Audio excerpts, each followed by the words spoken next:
আসসালামু আলাইকুম। নিজের জীবন বাজি রেখে ছেলেকে জানালা দিয়ে বের করে নিজের জীবনটা বিলিয়ে দিলেন। দৌলতদিয়া ঘাটে 50 থেকে 60 জন যাত্রী নিয়ে যে ফেরিতে ওঠার আগে কিন্তু এই বাসটা নদীতে পড়ে যায়। যে দৌলতদিয়া ঘাটে মানুষের হাহাকার আর কান্নার আর্তনাদ পুরা দৌলতদিয়া ঘাট বার হইয়াছে।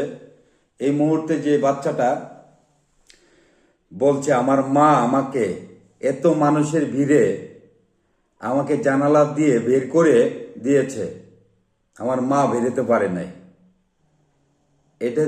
এটাকে কেউ বলে মা? মা নিজের জীবন বাজি রেখে ছেলেটিকে জানালা দিয়ে বের করে দিল। মা তো চলে গেল পরকালে। মা তুমি অমর হয়ে থাকবে।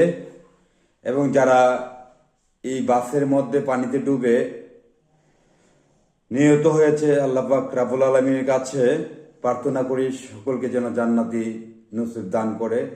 সে দোয়াটি করি। বেশ কিছু মরদেহ উদ্ধার হয়েছে ওখান থেকে।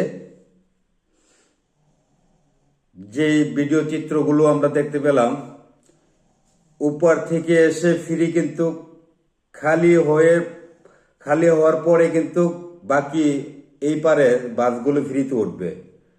এই মুহূর্তে ফিরে এসে রাগার সাথে সাথেই কিন্তু অল্প কিছুক্ষণের ভিতরে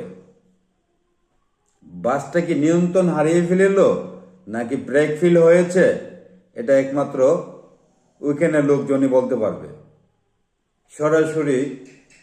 সরাসরি ফ্রিতে ওঠার রাস্তাটা দিয়ে নামতো, তাহলে অন্য একটা বাসের সাথে ধাক্কা লেগে অথবা বাসে কিছুটা ক্ষয়ক্ষতি হতো।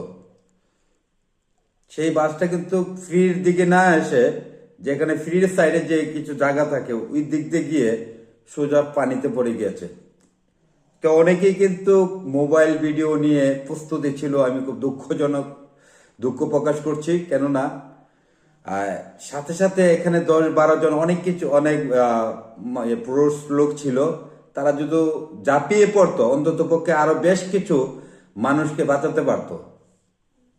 আমরা বাংলাদেশে হলাম আগে বাঁচাবো, পরে সে অ্যাক্সিডেন্ট হয়ে মারা যাবে অথবা যে কিছু হবে তাকে আগে ভিডিও করতে হবে। এটা তো বাইরের সিস্টেম না, তো পুলিশ ছাড়া হাত দেওয়া যাবে না। বাইরে তো কিন্তু কোনো দুর্ঘটনা ঘটলে, অথবা আমরা যেমন মালদ্বীপ থেকে আসছি, কোনো দুর্ঘটনা ঘটলে আগে তাকে হেল্প করার চেষ্টা করি। পুলিশ কখন আসবে ওইটি ফটোর সাবজেক্ট। বিশেষ করে এখানে যে পানিতে পড়ে যাওয়ার সাথে সাথে বেশ কিছু ভাইয়েরা দেখলাম ভিডিও নিয়ে ব্যস্ত ছিল। আমি ধিক্কার জানাই তাদেরকে। আজকে এই দৌলতদিয়া ঘাট থেকে ঈদ আনন্দ উৎসব ঈদ পালন করে ঢাকাতে আসার সময় মনে হয় গাড়িটা কুষ্টিয়ার থেকে মনে হয় আসছিল। কুষ্টিয়ার গাড়ি হবে দৌলতদিয়া ঘাটে ঢাকা আসার সময় ফ্রির জন্য অপেক্ষা ছিল।